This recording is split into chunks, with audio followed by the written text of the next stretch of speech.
ബനു Israel എന്ന് പറയുന്ന വലിയ ഒരു സമൂഹത്തിൽ ആദ്യം നടന്ന ഫിത്നയും ആദ്യം നടന്ന പ്രശ്നവും ഫിന്നിസാ, ഒരു പെണ്ണിനെ ചൊല്ലിയായിരുന്നു എന്ന് റസൂലുള്ളാഹി സ്വല്ലല്ലാഹു അലൈഹി വസല്ലം. പെണ്ണുങ്ങൾ മോശക്കാരികളായതുകൊണ്ടല്ല സഹോദരിമാരെ, നിങ്ങൾ മോശക്കാരികളായതുകൊണ്ടല്ല, നമുക്കിടയിൽ കിടക്കുന്ന ഏതെങ്കിലും ഒരു പെണ്ണിന് ഉണ്ടാകുന്ന അബദ്ധമായിരിക്കും അവിടെ ഹൈലൈറ്റ് ചെയ്യപ്പെടുക. അതുകൊണ്ട് വളരെ വൾനറബിളാണ് നമ്മുടെ ജീവിതമെന്ന് മനസ്സിലാക്കണം. സ്ഫടിക സമാനമാണ്, തട്ടിയുടയാൻ എളുപ്പമാണ്. കണ്ട ഇൻസ്റ്റഗ്രാമിലും മറ്റും ഫ്രണ്ട്ഷിപ്പ് ആഡ് ചെയ്ത് ഒരു പരിചയവുമില്ലാത്ത ആളുകളുമായി നിരന്തര ബന്ധത്തിലും സമ്പർക്കത്തിലുമായി ആ ബന്ധങ്ങൾ പ്രേമമായി മാറി, പിന്നെ കാഴ്ചകളായി, മീറ്റിങ്ങുകളായി, അങ്ങനെ ജീവിതം വഴിവിട്ടു പോകുമ്പോൾ ആലോചിക്കണമേ, ഞാനൊരു ഫിത്നയിലേക്കാണ് ഇറങ്ങിക്കൊണ്ടിരിക്കുന്നത്. പുരുഷന്മാരറിയണേ, ഫിത്ന പിശാച് കൂടെ കൂടുന്നത് പെണ്ണിൻ്റെ വിഷയം ഹൈലൈറ്റ് ചെയ്തുകൊണ്ടാണ്, അവരുടെ സൗന്ദര്യത്തിൽ മോഹിപ്പിച്ചുകൊണ്ടാണ്, വികാരമിളക്കുന്ന ചില ചിന്തകൾ നൽകിയതിൻ്റെ പേരിലാണ്. അതുകൊണ്ട് അള്ളാഹുവിൻ്റെ ഹബീബ് പഠിപ്പിക്കുന്നു, ഖാബീലും ഹാബീലും തമ്മിൽ പ്രശ്നങ്ങൾ ഉണ്ടാകുന്നത് ഖാബീൽ അനുജനോട് കാണിച്ച അസൂയയാണ്. ആ അസൂയ തന്നെ ഖാബീൽ കല്യാണം കഴിക്കണമെന്ന് വിചാരിച്ച പെണ്ണിനെ ആദം നബി അലൈഹിസ്സലാം ഖാബീലിന് കൊടുക്കാതെ ഹാബീലിന് നിയമിച്ചു കൊടുത്തു, അല്ലെങ്കിൽ ഏൽപ്പിച്ചു കൊടുത്തു എന്നതിൻ്റെ പേരിലാണ്. തന്നെ കൊല്ലാൻ കൈനീട്ടുമ്പോൾ ഹാബീൽ പറഞ്ഞ വാക്കുണ്ട്, നീ എന്നെ കൊല്ലാൻ വേണ്ടി കൈനീട്ടുകയാണെങ്കിൽ, എനിക്ക് നേരെ നീ കൈനീട്ടുകയാണെങ്കിൽ നിന്നെ കൊല്ലാൻ ഞാനില്ല, ഞാൻ നിന്നെ തിരിച്ചു കൊല്ലാൻ ശ്രമിക്കുക പോലുമില്ല. ഇന്നി ഉരീദു അൻ തബൂഅ ബിഇസ്മി വഇസ്മിക് ഫതകൂന മിൻ അസ്ഹാബിൻ നാർ വദാലിക ജസാഉൽ ളാലിമീൻ. അതുകൊണ്ട് ക്യാമ്പസുകളിൽ താമസിക്കുന്ന മക്കൾ, കോളേജുകളിൽ പോയി വരുന്ന മക്കൾ, പ്രായപൂർത്തിയായ മക്കളാണ് ഇവരൊക്കെ ഒന്ന് ആലോചിക്കണം. 13 വയസ്സ് കഴിഞ്ഞാൽ 14 15 മാക്സിമം ശരീരത്തിന് പ്രായപൂർത്തിയാകുന്ന പ്രായമാണ്. അതുകൊണ്ട് മിക്സ്ഡ് ക്ലാസ് റൂമുകളാണ് നമ്മുടെ സ്കൂളിലോ കോളേജിലോ ഉള്ളതെങ്കിൽ പോലും ഇസ്ലാമിക ശരീഅത്ത് പ്രകാരം വളരെ നിയന്ത്രിതമായ ബന്ധങ്ങളെ ഓപ്പോസിറ്റ് ജെൻഡറുമായി പാടുള്ളൂ എന്ന് പറയുന്ന മതമാണ് ഇസ്ലാം. നിയന്ത്രണങ്ങൾ വേണം. ഇത് ആഭാസമായി ജീവിക്കുന്ന ലോകമല്ല, വിചാരണയ്ക്ക് വിധേയമാവേണ്ട ലോകമാണ്. ഒരു നിക്കാഹിലൂടെ അനുവദിക്കപ്പെടുന്ന ബന്ധം പോലെയല്ല ഫ്രണ്ട്ഷിപ്പിൻ്റെ പേരിൽ ഉണ്ടാകുന്ന ബന്ധങ്ങൾ. നിക്കാഹിൻ്റെ ബന്ധത്തിൻ്റെ 1000-1 അംശത്തിലേക്ക് എത്തുകയില്ലല്ലോ. കൂടെ പഠിച്ചു എന്ന ബന്ധം, അല്ലെങ്കിൽ എൻ്റെ ഫ്രണ്ടായിരുന്നു എന്ന ബന്ധം, അല്ലെങ്കിൽ എന്നെ എക്സാമിന് ഹെൽപ്പ് ചെയ്തിട്ടുണ്ട് എന്ന് പറയുന്ന ബന്ധം. അതുകൊണ്ട് ഗൗരവമാണ്, ശ്രദ്ധിക്കണം. ഒരു തിന്മ സംഭവിച്ചു പോകുന്നതാണ് അപകടം. അത് കഴിഞ്ഞാൽ തിന്മകൾ ആവർത്തിക്കും. ആദ്യത്തെ തിന്മയാണ് പ്രശ്നം. അതിനവസരങ്ങൾ ഉണ്ടായി കഴിഞ്ഞാൽ പിന്നെ അതിൻ്റെ പിറകെ വരുന്ന തിന്മകൾ അതിലും നിസ്സാരമായി തോന്നും. അത് വലിയ അപകടമാണ്. ഇന്നി ഉരീദു അൻ തബൂഅ ബിഇസ്മി വഇസ്മിക്. ഖാബീലേ, നീ ചെയ്ത കുറ്റത്തിൻ്റെ പാതകം, നീ എന്നെ കൊല്ലുന്ന കൊലപാതകത്തിൻ്റെ ശിക്ഷയും ഇതെല്ലാം നിന്റെ അക്കൗണ്ടിലേക്ക് വരണം. നീ എന്നെ കൊല്ലാൻ വരുമ്പോൾ പോലും നിന്നെ തിരിച്ചു കൊല്ലാൻ ഞാൻ കൈ നീട്ടുകയില്ല എന്ന് വളരെ നിഷ്കളങ്കമായി മറുപടി കൊടുത്ത ഹാബീൽ ആദ്യത്തെ കൊലപാതകത്തിൽ മരണമറിഞ്ഞ സഹോദരനാണ്. ജ്യേഷ്ഠനാണ് അനുജനെ കൊല്ലുന്നത്. ജ്യേഷ്ഠനാണ് അനുജനെ കൊന്നത്. ഒരു വീട്ടിൽ നടന്ന കൊലപാതകമാണ്. ഭൂമിയിൽ നടന്ന ആദ്യത്തെ കൊലപാതകം, ആദ്യത്തെ തെറ്റെന്ന് പറയുന്നത്. സ്വർഗലോകത്ത് നിന്ന് ഭൂമിയിലേക്ക് വന്നപ്പോൾ ആദ്യം നടന്നത് കൊലപാതകമാണ്. അതുകൊണ്ട് തങ്ങൾ പറഞ്ഞു, ഭൂമിയിൽ നടക്കുന്ന സർവ്വ കൊലപാതകങ്ങളുടെയും ശിക്ഷയിൽ ഒരംശം ഖാബീലിൻ്റെ അക്കൗണ്ടിലേക്ക് പോയിക്കൊണ്ടിരിക്കുന്നുണ്ട്. ലിഅന്നഹു, കാരണം അവനാണ് അവ്വലു മൻ സന്നൽ ഖത്ൽ, കൊലപാതകം തുടങ്ങി വെച്ചത് അയാളാണല്ലോ. അതുകൊണ്ട് ആരൊക്കെ തന്നെ തുടർന്ന് ആ പണി ചെയ്യുന്നുണ്ടോ, തന്നിൽ ഇൻസ്പയർഡായിട്ട് ചെയ്യുന്ന കുറ്റങ്ങൾക്കെല്ലാം ഖാബീലിന് അവരുടെ ശിക്ഷ പോലോത്തൊരു ശിക്ഷ അള്ളാഹു നൽകുന്നുണ്ട് എന്ന് നബിയുനാ റസൂലുള്ളാഹി സ്വല്ലല്ലാഹു അലൈഹി വസല്ലം. ജീവൻ നൽകിയത് അള്ളാഹുവാണ്. അത് തിരിച്ചെടുക്കാൻ അള്ളാഹുവിന് മാത്രമേ അധികാരമുള്ളൂ. ഒരു മനുഷ്യനും ഒരാളെ ജീവൻ എടുക്കുക സാധ്യമല്ല.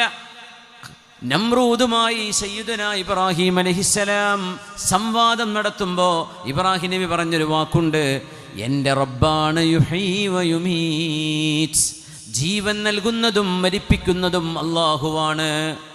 അപ്പോൾ നമ്രൂദ് എന്ത് പറഞ്ഞു? ജയിലിൽ കിടക്കുന്ന ഒന്ന് രണ്ടാളുകളെ കൊണ്ടുപോകാന്ന് പറഞ്ഞു. ദേ വേ സെന്റൻസ്ഡ് ഡെത്ത്. അവർ വധശിക്ഷ നടപ്പാക്കപ്പെടുന്ന ആളുകളാണ്. അവരെ കൊണ്ടുവന്നിട്ട് പറഞ്ഞു, ഒരാളോട് പറഞ്ഞു നീ പൊയ്ക്കോ, മറ്റേ ആളെ അവിടെ വെച്ച് കൊല്ലാൻ പറഞ്ഞു. കണ്ടില്ലേ, ഞാൻ ജീവൻ കൊടുത്തു, ഞാൻ ഒരാളെ കൊന്നു.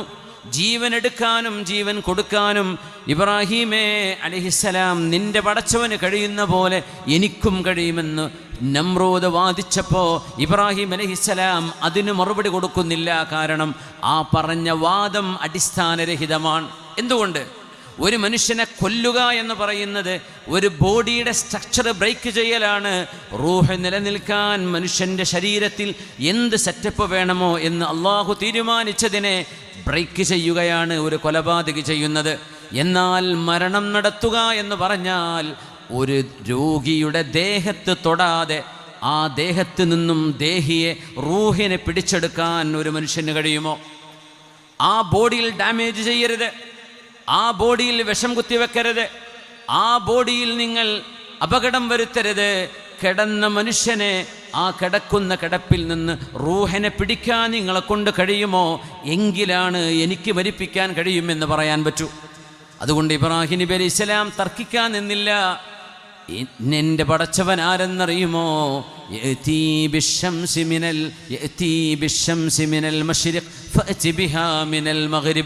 എൻ്റെ പടച്ചവനാണ് സൂര്യനെ കിഴക്കുദിപ്പിക്കുന്നത്, നീ അങ്ങ് ഉദിപ്പിച്ചേ സൂര്യനെ പടിഞ്ഞാറു നിന്ന്.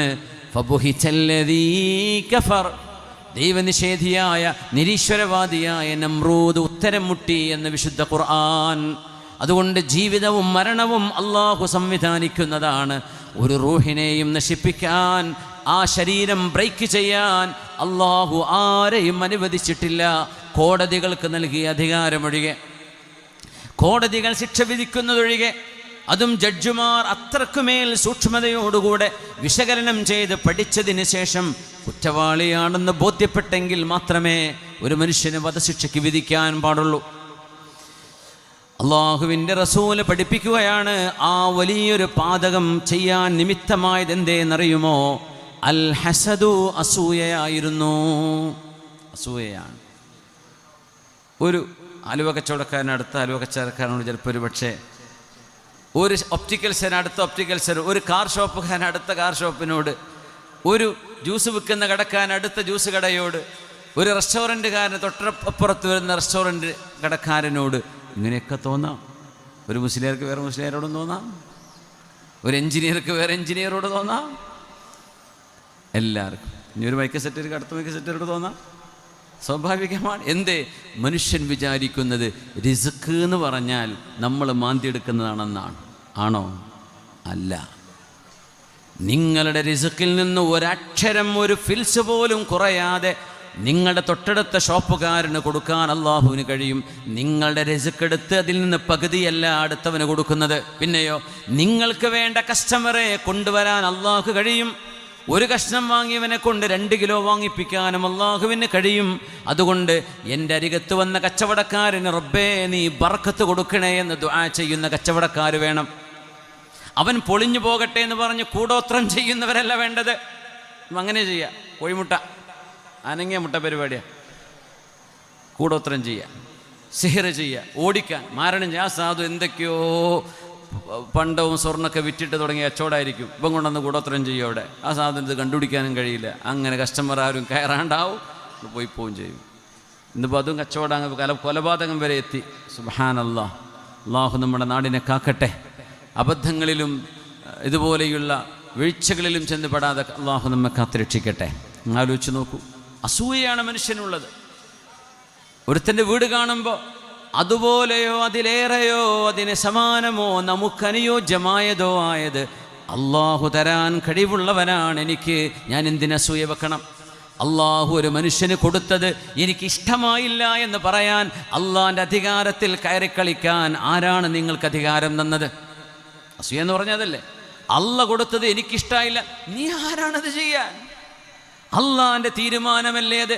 നിനക്ക് തരാനും തരാതിരിക്കാനും നിന്റെ കൂട്ടുകാരന് കൊടുക്കാനും കൊടുക്കാതിരിക്കാനും അധികാരമുള്ളവനല്ലയോ അല്ലാഹു. അതുകൊണ്ട് റബ്ബേ, നീ ആർക്ക് കൊടുക്കുന്നതും എനിക്ക് പൊരുത്തമാണ്, എനിക്കാവശ്യമുള്ളതും നീ തരേണമേ എന്ന് റബ്ബിനോട് ദുആ ചെയ്യലല്ലേ വേണ്ടത്. ഒരാൾ നശിച്ചു പോകണം എന്ന് ചിന്തിച്ച് എനിക്ക് കിട്ടണം ബിസിനസ്, എൻ്റെ അടുത്ത് വരണം ആളുകൾ, എൻ്റെ ഷോപ്പിലേ കയറാവൂ, അവിടെ പോയി കയറരുത്, ഇതൊരു മുസ്ലിമിന് ചിന്തിക്കുക പാടില്ല. ഇന്നി ഉരീദു അൻ തബൂഅ ബിഇസ്മി വഇസ്മിക് ഫതകൂന മിൻ അസ്ഹാബിൻ നാർ വദാലിക ജസാഉൽ ളാലിമീൻ. എല്ലായിടത്തും അസൂയയാണ്. മനുഷ്യൻ നോക്കുന്നിടത്ത് മുഴുവൻ. ഒരു മനുഷ്യൻ്റെ ഒരു ഹൗസ് വാമിങ് നടന്നാൽ പോലും അസൂയല്ലേ. ഞാൻ പറയും, നാട്ടുകാർക്ക് മുഴുവൻ ചോറ് കൊടുക്കും വേണം, ഒരു അസൂയ കാണും വേണം, എന്നിട്ട് ഒരു കുഴഞ്ഞ് വീഴും വേണം. എന്തിനായി പണി ചെന്നാൽ പിന്നെ ചെയ്യാതിരുന്നാൽ പോരെ. വീടൊക്കെ ഉണ്ടാക്കി വെച്ചിട്ട് നാട്ടുകാരെ വിളിച്ചിട്ട് നല്ല ഭക്ഷണം കൊടുത്തിട്ട് വലിച്ചതായിരിക്കും. ഇതെങ്ങനെ ഉണ്ടാക്കിയെന്ന് എനിക്കറിയാം എന്നാൽ ഞാൻ പറഞ്ഞോണ്ടാ, ഞാൻ ഇപ്പോൾ പറയില്ല, വെറുതെ പറയാ, തട്ടിവിടുക. ഒരു മനുഷ്യൻ്റെ ഇജ്ജത്തിനെ തകർക്കുക. അതുമല്ല, അസൂയ കൊണ്ടാണ് എനിക്ക് തോന്നുന്നു ഒരു പുതിയ വീടൊക്കെ ഉണ്ടാക്കി ഹൗസ് വാമിങ് നടത്തുമ്പോഴേ ചെരുപ്പിട്ട് ചളിയുള്ള ഷൂട്ട് കയറിപ്പോവുക. അത് അസൂയ എന്നല്ലാതെ എന്തായാലും പറയാൻ. ഒരു മനുഷ്യൻ്റെ വീട് വൃത്തിയായ ഒരു കാർപ്പറ്റ് വിരിച്ച് സോഫ സെറ്റ് വിരിച്ച് വീട്ടിലേക്ക് വിളിച്ചു വരുത്തി ഭക്ഷണം തന്ന് വിടുന്ന ഒരു മനുഷ്യൻ്റെ വീട് ചളിയാക്കി കൊടുത്തു പോരാ. എന്നിട്ട് ആ ഷൂ വെച്ച് ചുമരുമ്മലൊക്കെ ചാരി നിർത്തേണ്ട ചെക്കന്മാർക്ക് ജ്യൂസും പിടിച്ചിട്ട്. നിങ്ങളെ സ്വന്തം വീട്ടിലത് ചെയ്യുമോ? നിങ്ങളുടെ സ്വന്തം വീട്ടിൽ ചെരുപ്പിട്ടുകാരെ ഉമ്മ തല്ലൂലേ? ഒരു മനുഷ്യൻ്റെ വീട്ടിൽ അത്ര വൃത്തി സൂക്ഷിക്കുമ്പോൾ നമ്മൾ തീരുമാനിക്കേണ്ടേ. ആ വീട്ടുകാരനെ പറയാൻ പറ്റൂല ചെരുപ്പൂരി വെക്ക്, എന്നാൽ പിന്നെ അവിടെ കച്ചറയാവും അല്ലേ. ആ വീട്ടുകാരൻ മിണ്ടാണ്ടിരിക്കും. നമ്മൾ ശ്രദ്ധിക്കണ്ടേ? ഒരു പുതിയ വീട്ടിലേക്ക് കയറി ചെല്ലുമ്പോൾ ചെരുപ്പഴിച്ച് വെച്ച് കയറിക്കൂടെ? ആ മനുഷ്യൻ ലക്ഷങ്ങൾ ചെലവഴിച്ച് വൃത്തിയിൽ ചെയ്തത്, പിന്നെ ആർക്കെങ്കിലും അവിടെ നിസ്കരിക്കാൻ പറ്റുമോ റൂമിൽ? ഈ ഷൂട്ട് ഇത് എത്ര വൃത്തിയാക്കണം. പാതിരാത്രി ആൾക്കാർ പോയിട്ട് ഉറങ്ങാതെ വൃത്തിയാക്കി തലകറങ്ങി വീഴൂലേ അവരൊക്കെ? എന്തിന് വൃത്തികേടാക്കണം? നമ്മൾ പറയാം അത്തഹൂറു ഷത്റുൽ ഈമാൻ, ഈമാൻ്റെ പകുതിയാണ് വൃത്തിന്ന്. എന്നിട്ട് ഈ കക്കൂസ് പോകുന്ന ഷൂട്ടിട്ട് ഒരു പുതിയ വീട്ടിൽ കയറി ചെല്ലുക, എന്നിട്ട് അങ്ങ് വൃത്തികേടാക്കി പോരാ. ചെയ്യരുത് മക്കളെ, ദയവ് ചെയ്ത് ഒരു കല്യാണ വീട്ടിൽ വൃത്തികേടാക്കി കൊടുക്കുക. എന്തിനത്? അസൂയയാണ്. ഇതിൻ്റെ പേരാണ് അസൂയ. ഇത് അസൂയയാണ്, കണ്ടുകൂടായ്മയാണ്. മനസ്സിന് സമാധാനം കിട്ടാൻ വേണ്ടിയിട്ടേ ചില ആളുകൾ ചോദിക്കുമ്പോൾ സുഖം തന്നെയല്ലേ എന്ന് ചോദിക്കുമ്പോൾ എനിക്ക് ഭയങ്കര കുഴപ്പമാണ് എന്ന് പറഞ്ഞു കേൾക്കാൻ ആഗ്രഹിക്കുന്ന എത്ര മനുഷ്യന്മാരുണ്ടെന്നറിയോ? സുഖമാണെന്ന് പറയും. ആ സുഖമാണ്, വലിയ വലിയ സുഖമാണോ? ആ തോന്നുന്നുണ്ട്. അപ്പോൾ എൻ്റെ മനസ്സിന് സമാധാനമാവും. ഇല്ലെങ്കിൽ അവന് ബേജാറാണ്, ഇയാൾക്കൊരു കുഴപ്പമില്ലേ എന്ന്. സുബ്ഹാനല്ലാഹ്. പ്രയാസങ്ങളൊന്നും ഇല്ല എന്ന് കേൾക്കുന്നത് കേൾക്കാൻ ഇഷ്ടപ്പെടാത്തവർ യാ അല്ലാഹ് എന്നാലും ചോദിക്കും സുഖം തന്നെയല്ലേ. പിന്നെ എന്തിനാ ചോദിക്കണത്? സുഖം തന്നെയല്ലേ എന്ന് പറയും. ഒരു മനുഷ്യന് സുഖമാണ്, കുഴപ്പങ്ങളില്ല, റാഹത്താണ് എന്ന് കേൾക്കാനല്ലേ നമ്മൾ മനസ്സുകൊണ്ട് ആഗ്രഹിക്കേണ്ടത്? അങ്ങനെയല്ലേ നമ്മുടെ കൽബിലേക്കാണ് അള്ളാഹു നോക്കുന്നത്, നമ്മുടെ ഫിസിക്കൽ അപ്പിയറൻസിലേക്കല്ല. അള്ളാഹു നോക്കുന്ന ഇടം കൽബാണ്. അവിടെ നന്നാക്കി വെക്കണേ. അസൂയ വേണ്ട, ഒരാളോടും കുശുമ്പ് വേണ്ട, ഒരാളോടും പക വേണ്ട. നിങ്ങളുടെ കൽബ് ശുദ്ധിയാക്കണേ എന്ന് പുണ്യനബി സ്വല്ലല്ലാഹു. എന്നിട്ട് പറഞ്ഞു, നിങ്ങൾ എന്ത് തന്നെ വലിയ ആളായി നടന്നിട്ടും കാര്യമില്ല, നിങ്ങളുടെ ശരീരത്തിലെ ഒരു മാംസകഷ്ണം നന്നാക്കാൻ നിങ്ങളെ കൊണ്ട് പറ്റാതെ നിങ്ങൾ എത്ര ഹജ്ജും ഉംറയും സ്വതക്കയും ദാനധർമ്മങ്ങളും കല്യാണവും സൽക്കാരവും നടത്തിയിട്ടൊന്നും ഒരു കാര്യമില്ല. അലാ വഹിയൽ ഖൽബ്, അത് ഹൃദയമാണ്, അത് ഹൃദയമാണ്, അത് ഹൃദയമാണ്. അവിടെ നന്നാക്കണേ. വെറുപ്പ് കൊണ്ട് നടക്കല്ലേ, അസൂയ കൊണ്ട് നടക്കല്ലേ, വൈരാഗ്യം കൊണ്ട് നടക്കല്ലേ, പ്രതികാരം കൊണ്ട് നടക്കല്ലേ. എല്ലാവർക്കും നല്ലത് വരണം, എല്ലാവരും രക്ഷപ്പെടണം, എല്ലാവരും സന്തോഷിക്കണം എന്ന് ചിന്തിക്കുന്നവനാണ് സത്യവിശ്വാസി. അതിനാണ് അദ്ദീനു അന്നസ്വീഹ. ദീനെന്ന് പറയുന്നത് എല്ലാവർക്കും നല്ലത് വരണം എന്ന് വിചാരിക്കലാണെന്ന് മഹാനായ റസൂലുള്ളാഹി സ്വല്ലല്ലാഹു അലൈഹി വസല്ലം അവിടുന്ന് പറഞ്ഞു, ലാ തഹാസദൂ, നിങ്ങൾ പരസ്പരം അസൂയപ്പെടരുതേ, വലാ തബാഗദൂ, നിങ്ങൾ പരസ്പരം ദേഷ്യപ്പെടരുതേ, വലാ തനാജശൂ, നിങ്ങൾ പരസ്പരം വൈരാഗ്യം കാണിക്കരുതേ, കൂനൂ ഇബാദല്ലാഹി ഇഖ്വാനാ, അല്ലാഹുവിൻ്റെ പടപ്പുകളെ നിങ്ങൾ സഹോദരങ്ങളെപ്പോലെ ആവണം. അൽ മുസ്ലിമു അഖുൽ മുസ്ലിം, ഒരു വിശ്വാസി തൻ്റെ കൂടെയുള്ള വിശ്വാസിയുടെ സഹോദരനാണ്, തൻ്റെ ഉമ്മ പെറ്റവനെ പോലെയാണ്. ലാ യദ്ലിമുഹു, അവരോട് അനീതി ചെയ്യരുത്, വലാ യഖ്ദുലുഹു, അവനെ നാണം കെടുത്തരുത്, വലാ യഹ്ഖിറുഹു, അവനെ നിസ്സാരനാക്കരുത്. എന്നിട്ട് പറഞ്ഞു ഹസ്ബുംരിഇൻ മിനശ്ശർരി, ഒരു മനുഷ്യന് മലയോളം വരുന്ന വിപത്ത് വരാൻ കാരണം അയ്യഹ്ഖിറാഖാഹുൽ മുസ്ലിം, തൻ്റെ കൂടെയുള്ള വിശ്വാസിയായ ഒരു സഹോദരനെ നിസ്സാര കണ്ണുകൊണ്ട് നോക്കുന്നത്, ഒരാളെ വില വെക്കാതിരിക്കുന്നത്, ഒരാൾക്ക് ബഹുമാനം കൊടുക്കാതിരിക്കുന്നത് ഒരു മനുഷ്യന് കിട്ടാവുന്ന ഏറ്റവും വലിയ വിപത്താണ് എന്ന് അഷ്റഫുൽ ഖൽഖ് റസൂലുള്ളാഹി സ്വല്ലല്ലാഹു അലൈഹി വസല്ലം.